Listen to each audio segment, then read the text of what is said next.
सत श्री अकाल दोस्तों, अज जो मैं वीडियो बनाने जा रहा हाँ ये है फार्म बिल्स 2020 ਨੂੰ लैके ये ਜਿਹੜੇ ਤਿੰਨੇ बिल लिखे पे ने मैं इन्हां दी डिस्कशन करांगा।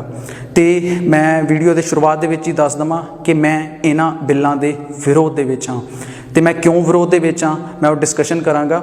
मैं तिन्ने बिल पढ़े ने ਅਤੇ ਹੁਣ मैं ਇਹਦੀ डिस्कशन करन जा रहा तो मैं ये भी दसना चाहांगा कि ये वीडियो किसी तरह भी पोलिटिकली मोटिवेटेड नहीं है ਅਤੇ ਇਹ फार्मर्स के ਜਿਹੜੇ जैनुअन कंसर्न ने ਜਿਹੜੇ असली मुद्दे ने उन्होंने लैके है। This video is not politically motivated. This is regarding the genuine concerns of the farmers beyond political fracas। तो ये तिन्ने बिल ने सब तो पहला फार्म्स बिल 2020 पहला बिल है farms produce trade and commerce promotion and facilitation bill 2020। हुण नाम ही इन्ना ज़्यादा औखा, मैं इहदा एक सिंपल जिहा नाम जो सोचा है वो है मंडी बिल। ठीक है जी, हुण आपां इहनूं अगे तो मंडी बिल ही कहांगे। इस तो बाद है farmers empowerment of protection agreement of price assurance and farm services bill. Again फिर तो बड़ा लंबा जिहा बिल है जी, समझण दे विच ही प्रॉब्लम आउंदी है तो मैं इहनूं अपना जो क्या कंट्रैक्ट खेती जो मैं अपने नाम दिता है। तो तीजा है एसेंशियल कमोडिटीज़ अमेंडमेंट बिल 2020 जिन्हों मैं एक सिंपल नाम दिता है जमाखोरी बिल का। तो इस वीडियो के आपां तिन्ने डिस्कस करांगे, जो भी इंपॉर्टेंट पॉइंट होणगे वो दसांगे। तो मैं तिन्ने बिल मेरे को मेरा फोन है तो वो PDF दे विच तिन्ने बिल ने तो मैं तिन्ने बिल पढ़े हुए ने।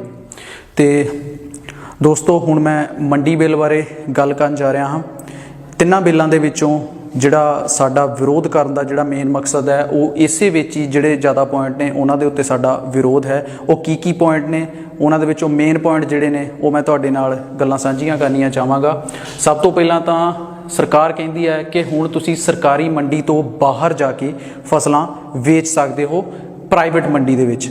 सरकारी मंडी नूं पहलां की कहिंदे सन APMC agriculture produce market committee. आपां इन्ना डूंगा नहीं जाना, बस उन्होंने तुसीं ये कह दो कि ये मंडी यानी कि सरकारी मंडी सी, तुसीं उस तो बाहर जाके फसल वेच सकते हो। हुण इहदे विच एक मेन पॉइंट ये है कि सरकारी मंडी दे विच टैक्स लगदा है, कोई भी वो टैक्स अलग अलग स्टेटां दे विच अलग अलग है। APMC एक्ट के तहत वो टैक्स लगते सन, पर प्राइवेट मंडी दे विच कोई टैक्स नहीं होवेगा। तो बड़ी सुभाविक जी गल है कि जे प्राइवेट मंडी दे विच टैक्स नहीं है तो उत्थे फसलां वध कीमत दे विच ही विकणगियां। जे 1925 रुपये MSP कणक दी है जो कि हुण 50 रुपये सरकार ने वधाई है तो 1975 हो गई है हुण। तो जे ਉਹ ਤੋਂ ਵੱਧ ਹੀ ਸਾਨੂੰ ਮਿਲੂਗਾ ਇੱਕ ਪ੍ਰਾਈਵੇਟ ਮੰਡੀ ਦੇ ਵਿੱਚ, ਜਿਹਦੇ ਨਾਲ ਇਹ ਰਸਤਾ ਖੋਲ੍ਹਦਾ ਕਿ ਇਹ ਜਿਹੜੀਆਂ ਸਰਕਾਰੀ ਮੰਡੀਆਂ ਨੇ APMC ਚਲੋ 1 ਸਾਲ ਚੱਲਣਗੀਆਂ ਪ੍ਰਾਈਵੇਟ ਮੰਡੀਆਂ ਜਿੱਥੇ ਸਾਨੂੰ ਵੱਧ ਪੈਸਾ ਮਿਲ ਸਕਦਾ 2 ਸਾਲ 3 ਸਾਲ, ਪਰ ਹੌਲੀ ਹੌਲੀ ਇਹ ਰਸਤਾ ਖੋਲ੍ਹਦਾ ਆ ਕਿ APMC ਜਿਹੜਾ ਉਹ ਖਤਮ ਹੋ ਜਾਣਗੀਆਂ, वो मंडियां मुक जाणगियां। फिर साडे कोले की बचेगा, फिर साडे कोले सिर्फ ये प्राइवेट मंडियां ही विकणगियां, जो साडा असली मुद्दा है जिहदे करके आपां विरोध कर रहे हैं कि ये मंडी एक्ट नूं खत्म करने की एक तरकीब है।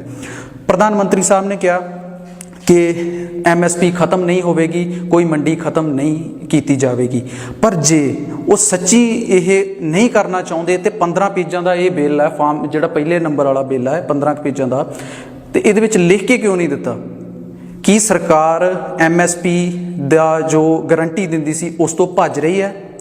मूँह दे नाल कहण दे नाल नहीं ये गल बननी, वो जो उस लिखिया हुंदा किते एक पॉइंट भी इस मैं बिल पढ़िया है किते भी MSP का कोई जिक्र नहीं किया है। तो क्योंकि प्रधानमंत्री साहब ने तो यह भी कहा सी कि नोटबंदी के दौरान कि बहुत वधिया इहदे रिजल्ट आउणगे, पर उसका नतीजा तुहाडे सामने है किन्ने लोगों ने उहदे विच जानां गवाईयां, 100-150 बंदा उहदे विच जान गवाई, 100-150 बंदे ने।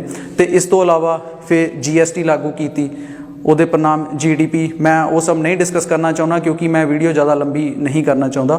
तो उस तरह हुण लॉकडाउन होया, लॉकडाउन दे विच सरकारी कोई डाटा है नहीं, तो इसदा मतलब कल नूं ये भी कह सकते हैं कि भी साडे कोल तो कोई MSP का डाटा ही नहीं है, या वो प्राइवेट मंडियां दे विच किन्ने फसल चक्की या कुछ भी उहदा साडे कोले कोई डाटा नहीं है।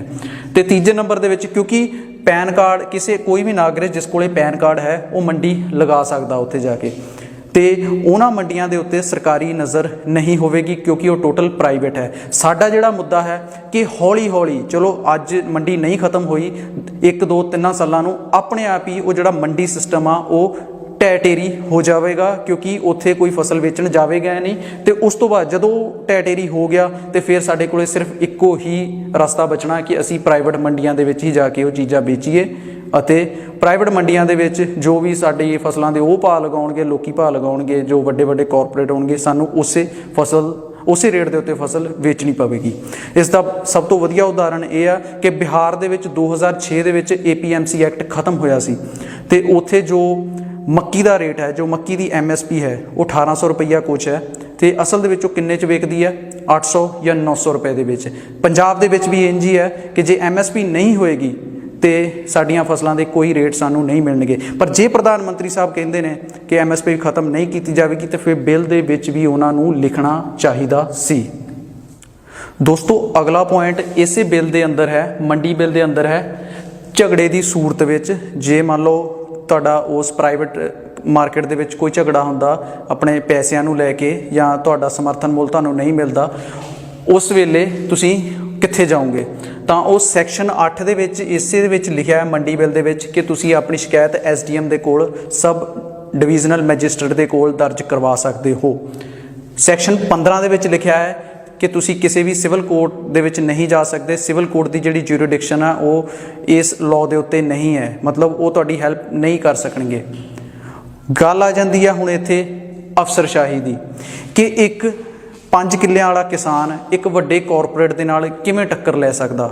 ਮੰਨ ਲਓ ਕੋਈ ਇਹੋ ਜਿਹਾ ਝਗੜਾ ਹੁੰਦਾ ਵੀ ਹੈ, ਕੋਈ 3 ਜਾਂ 4 ਏਕੜ ਵਾਲਾ ਕਿਸਾਨ ਉਹ ਇੰਨੇ ਵੱਡੇ ਕੰਪਨੀਆਂ ਦੇ ਨਾਲ, ਜਿੱਥੇ ਭਾਰਤ ਦੇ ਵਿੱਚ ਪਹਿਲਾਂ ਹੀ ਇੰਨੀ ਜ਼ਿਆਦਾ ਬਿਊਰੋਕਰੇਸੀ, ਜਿਸ ਨੂੰ ਅਫਸਰਸ਼ਾਹੀ ਆਪਾਂ ਕਹਿੰਦੇ ਆ, ਉਹ ਫੈਲੀ ਹੋਈ ਹੈ, ਤੇ ਹਰ ਇੱਕ ਸਾਰਾ ਸਿਸਟਮ ਇੰਨਾ ਜ਼ਿਆਦਾ ਕਰਪਟ ਹੈ ਕਿ ਪੈਸੇ ਲੈ ਕੇ ਇੱਥੇ ਲੈਣ ਦੇਣ ਹੁੰਦਾ ਹੈ। ਤੇ ਤੁਸੀਂ ਕਿਵੇਂ ਗਾਰੰਟੀ ਦਿੰਦੇ ਹੋ ਕਿ ਇੱਕ ਕਿਸਾਨ ਨੂੰ ਇੱਥੇ ਜਾ ਕੇ ਉਹਦੀ ਸ਼ਿਕਾਇਤ ਦਾ ਜੋ ਹੱਲ ਨਿਕਲੇਗਾ? ਤਾਂ ਇਹੀ ਪੁਆਇੰਟ ਅੱਗੇ ਕੰਟਰੈਕਟ ਬਿੱਲ ਜਿਹੜਾ ਫਾਰਮਿੰਗ ਦਾ, ਉਹਦੇ ਵਿੱਚ ਵੀ ਤੁਸੀਂ ਜਿਹੜੀ ਆਪਣੀ ਸ਼ਿਕਾਇਤ ਦਰਜ ਕਰਾਉਣੀ ਆ, ਉਹ ਇਸੇ ਤਰ੍ਹਾਂ SDM ਦੇ ਕੋਲ ਹੀ ਆਪਣੀ ਦਰਜ ਕਰਾ ਸਕਦੇ ਹੋ ਸ਼ਿਕਾਇਤ। ਉਸ ਦੇ ਵਿੱਚ ਵੀ ਤੁਸੀਂ ਕੋਰਟ ਦੇ ਵਿੱਚ ਨਹੀਂ ਜਾ ਸਕਦੇ। ਕਿ ਇੱਕ ਤਾਂ ਤੁਸੀਂ ਮੰਡੀਆਂ ਨੂੰ ਖਤਮ ਕਰਨ ਦਾ ਰਾਹ ਬਣਾ ਦਿੱਤਾ, ਤੇ ਉਸਦੇ ਉੱਤੋਂ ਅਸੀਂ ਸ਼ਿਕਾਇਤ ਜੋ ਹੈ ਉਹ SDM, ਜੋ ਕਿ ਪਹਿਲਾਂ ਹੀ ਅਫਸਰਸ਼ਾਹੀ ਦੇ ਨਾਲ ਸਾਰਾ ਸਿਸਟਮ ਘਿਰਿਆ ਹੋਇਆ ਹੈ, ਉਸਦੇ ਕੋਲ ਕਿਵੇਂ? ਇਹ ਬਹੁਤ ਹੀ ਜਨਰਲ, ਜੈਨੂਅਨ, ਅਸਲੀ ਕੰਸਰਨ ਨੇ, ਅਸਲੀ ਮੁੱਦੇ ਨੇ ਕਿਸਾਨਾਂ ਦੇ, ਜਿਨ੍ਹਾਂ ਦੇ ਕਰਕੇ ਉਹ ਇਸ ਵੇਲੇ ਸੜਕਾਂ ਦੇ ਉੱਤੇ ਨੇ।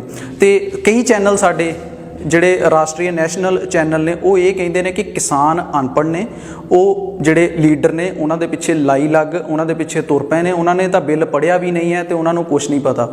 ਤੇ ਦੋਸਤੋ, ਮੈਂ ਇੱਕ ਗੱਲ ਕਹਿਣੀ ਚਾਹਾਂਗਾ ਕਿ ਜਿਹੜਾ ਕਿਸਾਨ ਇੱਕ ਫਰਦ ਜੇ ਤੁਸੀਂ ਕਿਸੇ MBA ਨੇ ਸਟੂਡੈਂਟ ਨੇ MBA ਕੀਤੀ ਆ, ਉਹਨੂੰ ਫਰਦ ਦੇ ਦੋਗੇ, ਉਹਨੂੰ ਸਮਝ ਨਹੀਂ ਆਉਂਦੀ, ਤਾਂ ਇੱਕ ਅਨਪੜ੍ਹ ਕਿਸਾਨ ਉਹ ਸਾਰੀ ਫਰਦ ਪੜ੍ਹ ਲੈਂਦਾ। ਤੇ ਕਿਸਾਨ ਇੰਨਾ ਵੀ ਜ਼ਿਆਦਾ ਅਨਪੜ੍ਹ ਜਾਂ ਬੇਵਕੂਫ ਨਹੀਂ ਹੈ ਕਿ ਉਹਨੂੰ ਪਤਾ ਨਹੀਂ ਕਿ ਕੀ ਉਹਦੇ ਹੱਕ ਦੇ ਵਿੱਚ ਹੈ ਤੇ ਕੀ ਉਹਦੇ, ਬੇਸ਼ੱਕ ਉਹਨਾਂ ਨੂੰ ਇਹਨਾਂ ਦੇ ਨਾਮ ਨਾ ਪਤਾ ਹੋਣਗੇ, ਪਰ ਉਹਨਾਂ ਨੂੰ ਇਹ ਪਤਾ ਕਿ ਇਹ ਮੰਡੀਆਂ ਨੂੰ ਖਤਮ ਕਰਨ ਦਾ ਇੱਕ ਰਾਹ ਕੱਢਿਆ ਗਿਆ ਹੈ।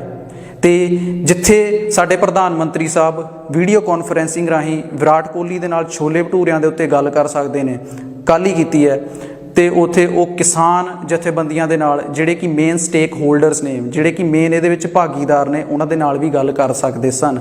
ਸਾਡਾ ਮੁੱਦਾ ਮੇਨ ਇਹ ਹੈ। ਦੋਸਤੋ, ਜੋ ਅਗਲਾ ਬਿੱਲ ਹੈ, ਜਿਸ ਨੂੰ ਕਿ ਮੈਂ ਨਾਮ ਦਿੱਤਾ ਹੈ ਕੰਟਰੈਕਟ ਖੇਤੀ ਬਿੱਲ, ਤੇ ਉਹਦੇ ਬਾਰੇ ਹੁਣ ਜਿਹੜੇ ਮੇਨ ਪੁਆਇੰਟ ਨੇ ਉਸਦੇ ਮਸਲੇ, ਉਹਦੇ ਉੱਤੇ ਆਪਾਂ ਡਿਸਕਸ਼ਨ ਕਰਨ ਜਾ ਰਹੇ ਹਾਂ।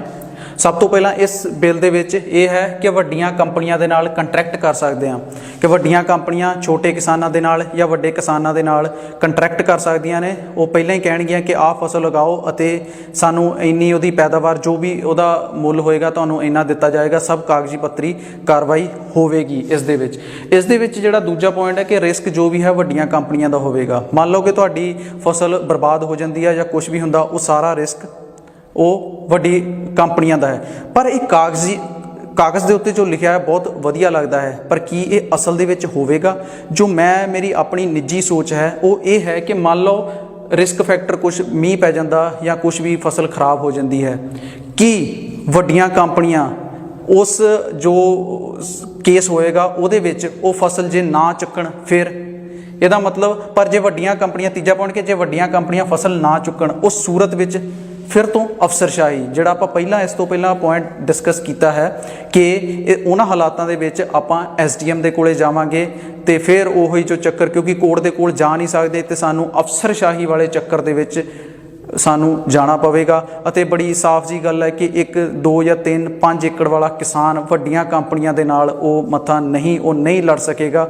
ਉਹ ਇੰਨੇ ਪੈਸੇ ਅਫਸਰਸ਼ਾਹੀ ਜਾਂ ਉਸ ਸਿਸਟਮ ਨੂੰ ਜੋ ਕਿ ਸਾਡਾ ਸਿਸਟਮ ਕਰਪਸ਼ਨ ਦੀ ਬਲੀ ਚੜ੍ਹ ਚੁੱਕਾ ਹੈ ਉਸ ਨੂੰ ਉਹ ਆਪਣੇ ਫਸਲਾਂ ਦੀ ਭੇਂਟ ਜਾਂ ਜੋ ਵੀ ਪੈਸੇ ਨੇ ਉਹ ਨਹੀਂ ਲਗਾ ਸਕੇਗਾ। ਇਹ ਬਹੁਤ ਵੱਡਾ ਜਿਹੜਾ ਮੇਨ ਕੰਸਰਨ ਹੈ ਇਸ ਬਿੱਲ ਦਾ ਉਹ ਇਹ ਹੈ। ਦੋਸਤੋ ਜੋ ਤੀਜਾ ਬਿੱਲ ਹੈ ਉਹ ਹੈ ਅਸੈਂਸ਼ੀਅਲ ਕਮੋਡਿਟੀਜ਼ ਅਮੈਂਡਮੈਂਟ ਬਿੱਲ, ਜਿਹੜਾ ਕਿ ਅਸੈਂਸ਼ੀਅਲ ਕਮੋਡਿਟੀਜ਼ ਐਕਟ 1955 ਦੇ ਵਿੱਚ ਸੋਧ ਕੀਤੀ ਗਈ ਹੈ। ਇਸ ਨੂੰ ਮੈਂ ਨਾਮ ਦਿੱਤਾ ਹੈ ਜਮਾਖੋਰੀ ਬਿੱਲ ਦਾ। ਇਹਦੇ ਵਿੱਚ ਕੀ ਹੈ ਕਿ ਹੁਣ ਤੁਸੀਂ ਆਲੂ, ਪਿਆਜ਼, ਦਾਲਾਂ, ਅਨਾਜ ਤੇ ਆਦਿ ਇਹਨਾਂ ਦੀ ਜਮਾਖੋਰੀ ਕਰ ਸਕਦੇ ਹੋ। ਪਹਿਲਾਂ ਇਹਦੇ ਉੱਤੇ ਲਿਮਿਟ ਸੀ ਕਿ ਤੁਸੀਂ ਇੰਨਾ ਕੁ ਹੀ ਅਨਾਜ ਰੱਖ ਸਕਦੇ ਹੋ, ਪਰ ਹੁਣ ਇਹਦੇ ਉੱਤੇ ਲਿਮਿਟ ਨਹੀਂ ਹੈ। ਤੇ ਇਸ ਬਿੱਲ ਨੂੰ ਦੂਜਾ ਪੁਆਇੰਟ ਇਹ ਹੈ ਕਿ ਗ੍ਰਾਹਕ ਦੇ ਨਜ਼ਰੀਏ ਦੇ ਨਾਲ ਵੇਖਣ ਦੀ ਜ਼ਰੂਰਤ ਹੈ। ਜੇ ਜਮਾਖੋਰੀ ਹੁੰਦੀ ਹੈ, ਕਾਲਾ ਬਾਜ਼ਾਰੀ ਹੁੰਦੀ ਹੈ, ਉਹਦੇ ਵਿੱਚ ਹਮੇਸ਼ਾ ਹੀ ਜਿਹੜੇ ਐਸੈਂਸ਼ੀਅਲ ਕਮੋਡਿਟੀਜ਼ ਹੁੰਦੀਆਂ ਨੇ, ਜਿਹੜੀਆਂ ਜ਼ਰੂਰੀ ਵਸਤਾਂ ਹੁੰਦੀਆਂ ਨੇ, ਉਹਨਾਂ ਦੇ ਜਿਹੜੇ ਭਾਅ ਨੇ ਉਹ ਵੱਧਦੇ ਨੇ। ਦੋਸਤੋ ਵੀਡੀਓ ਦੇ ਅੰਤ ਦੇ ਵਿੱਚ ਮੈਂ ਜਿਹੜੇ ਵੀਡੀਓ ਦੇ ਵਿੱਚ ਮੇਨ ਪੁਆਇੰਟ ਨੇ ਉਹਨਾਂ ਦੇ ਬਾਰੇ ਇੱਕ ਵਾਰ ਫਿਰ ਤੋਂ ਵਿਚਾਰ ਕਰਨੇ ਚਾਹਾਂਗਾ ਕਿ ਇਹਦੇ ਵਿੱਚ ਹੈ ਸਰਕਾਰ ਬਨਾਮ ਕਿਸਾਨ। ਸਰਕਾਰ ਕੀ ਕਹਿੰਦੀ ਹੈ ਅਤੇ ਕਿਸਾਨ ਕੀ ਕਹਿੰਦੇ ਨੇ। ਸਰਕਾਰ ਕਹਿੰਦੀ ਹੈ ਕਿ ਪ੍ਰਾਈਵੇਟ ਮੰਡੀ ਆਵੇਗੀ ਅਤੇ ਦੇਸ਼ 'ਚ ਕਿਸਾਨ ਕਿਤੇ ਵੀ ਫਸਲ ਵੇਚ ਸਕਦਾ ਹੈ, ਤੇ ਕਿਸਾਨ ਦਾ ਕਹਿਣਾ ਹੈ ਕਿ ਇਹ ਸਾਲਾਂ ਦੀ ਮਿਹਨਤ ਤੋਂ ਬਾਅਦ ਬਣੇ ਮੰਡੀ ਸਿਸਟਮ ਨੂੰ ਖਤਮ ਕਰਕੇ ਵੱਡੀਆਂ ਕੰਪਨੀਆਂ ਦੇ ਲਈ ਰਾਹ ਬਣਾਇਆ ਗਿਆ ਹੈ। ਬੜੀ ਸਾਫ਼ ਜੀ ਗੱਲ ਹੈ ਕਿ ਪ੍ਰਾਈਵੇਟ ਮੰਡੀਆਂ ਦੇ ਵਿੱਚ ਟੈਕਸ ਨਹੀਂ ਲੱਗਣਗੇ, ਸਰਕਾਰੀਆਂ ਦੇ ਵਿੱਚ ਹੈਗੇ ਨੇ। ਉਹ ਇੱਕ ਲੈਵਲ ਪਲੇਇੰਗ ਫੀਲਡ ਨਹੀਂ ਹੈ, ਮਤਲਬ ਦੋਨਾਂ ਲਈ ਬਰਾਬਰਤਾ ਨਹੀਂ ਹੈ, ਸਰਕਾਰੀ ਮੰਡੀਆਂ ਲਈ ਅਤੇ ਪ੍ਰਾਈਵੇਟ ਲਈ। ਠੀਕ ਹੈ ਜੀ। ਇਸ ਤੋਂ ਬਾਅਦ ਸਰਕਾਰ ਕਹਿੰਦੀ ਹੈ ਕਿ ਐਮਐਸਪੀ ਅਤੇ ਮੰਡੀ ਖਤਮ ਨਹੀਂ ਹੋਵੇਗੀ। ਕਿਸਾਨਾਂ ਦਾ ਕੀ ਸੋਚਣਾ ਹੈ, ਸਾਡਾ ਕੀ ਸੋਚਣਾ ਹੈ, ਮੇਰਾ ਕੀ ਸੋਚਣਾ ਹੈ, ਉਹ ਇਹ ਹੈ ਕਿ ਬਿੱਲ ਵਿੱਚ ਕਿਤੇ ਵੀ ਇਸ ਦਾ ਜ਼ਿਕਰ ਨਹੀਂ ਹੈ। ਹੌਲੀ ਹੌਲੀ ਮੰਡੀ ਸਿਸਟਮ ਆਪਣੇ ਆਪ ਹੀ ਖਤਮ ਹੋਵੇਗਾ, ਕਿਉਂਕਿ ਕਿਸਾਨ ਜੇ ਅਸੀਂ 3-4 ਸਾਲ ਉਧਰ ਨੂੰ ਨਹੀਂ ਜਾਵਾਂਗੇ, ਸਰਕਾਰੀ ਮੰਡੀਆਂ ਦੇ ਵਿੱਚ ਅਸੀਂ ਫਸਲ ਨਹੀਂ ਵੇਚਾਂਗੇ, ਪ੍ਰਾਈਵੇਟ 'ਚ ਵੇਚਾਂਗੇ, ਤਾਂ ਆਪਣੇ ਆਪ ਹੀ APMC ਮੰਡੀਆਂ ਉਹ ਖਤਮ ਹੋ ਜਾਣਗੀਆਂ। ਸਰਕਾਰ ਕਹਿੰਦੀ ਹੈ ਕਿ ਕਿਸਾਨ ਨੂੰ ਗੁੰਮਰਾਹ ਕੀਤਾ ਜਾ ਰਿਹਾ ਹੈ। ਜਿਹੜੀਆਂ ਵਿਰੋਧੀ ਪਾਰਟੀਆਂ ਨੇ ਉਹ ਸਰਕਾਰ ਦੇ ਵਿਰੁੱਧ ਕਿਸਾਨਾਂ ਨੂੰ ਭੜਕਾ ਰਹੀਆਂ ਨੇ ਅਤੇ ਕਿਸਾਨਾਂ ਦਾ ਕਹਿਣਾ ਹੈ ਕਿ ਅੰਨਦਾਤਾ ਦੀ ਸੁਣੀ ਨਹੀਂ ਜਾ ਰਹੀ। ਉਹ ਕਿਉਂ ਨਹੀਂ ਸੁਣੀ ਜਾ ਰਹੀ? ਕਿਉਂਕਿ ਐਡਾ ਵੱਡਾ ਤੁਸੀਂ ਬਿੱਲ ਪਾਸ ਕੀਤੇ ਨੇ, 3 ਐਡੇ ਵੱਡੇ ਬਿੱਲ ਪਾਸ ਕੀਤੇ ਨੇ, ਤੇ ਇਹਨਾਂ ਦੇ ਵਿੱਚ ਕਿਤੇ ਵੀ ਤੁਸੀਂ ਕਿਸੇ ਕਿਸਾਨ ਜਥੇਬੰਦੀ ਨੂੰ ਨਹੀਂ ਸੱਦਿਆ, ਉਹਨਾਂ ਦੀ ਕੋਈ ਵਿਚਾਰ ਵਿਮਰਸ਼ ਨਹੀਂ ਕੀਤਾ ਉਹਨਾਂ ਦੇ ਨਾਲ। ਤੇ ਹੁਣ ਵੀ ਅਤੇ ਅੰਤ ਦੇ ਵਿੱਚ ਮੈਂ ਇੰਨਾ ਹੀ ਕਹਿਣਾ ਚਾਹਾਂਗਾ ਕਿ ਸਰਕਾਰ ਨੂੰ ਰਾਊਂਡ ਟੇਬਲ ਕਾਨਫਰੰਸ ਕਰਨੀ ਚਾਹੀਦੀ ਹੈ, ਬੈਠਣਾ ਚਾਹੀਦਾ ਹੈ ਅਤੇ ਕਿਸਾਨਾਂ ਦੀ ਜੋ ਆਵਾਜ਼ ਹੈ ਉਸ ਨੂੰ ਸੁਣਨਾ ਚਾਹੀਦਾ ਹੈ, ਕਿਉਂਕਿ ਅੰਨਦਾਤਾ ਤੋਂ ਬਿਨਾਂ ਸਾਡਾ ਮੁਲਕ, ਸਾਡੀ ਦੁਨੀਆ ਇਹ ਨਹੀਂ ਚੱਲ ਸਕਦੀ। ਜੈ ਜਵਾਨ, ਜੈ ਕਿਸਾਨ।